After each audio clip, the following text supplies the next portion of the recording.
until you can truly appreciate what a piece of music is trying to express. And maybe the next time you think that a piece of music is bad, it might honestly just mean that you're not ready for it yet.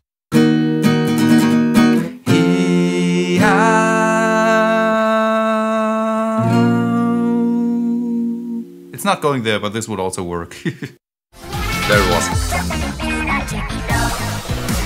Oh, halftime, of course.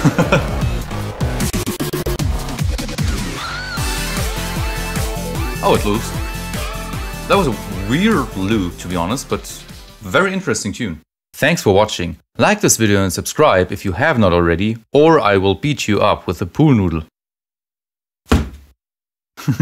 Follow me on my socials, join my Discord server, or check out some of my music. Thanks, and I'll see you next time.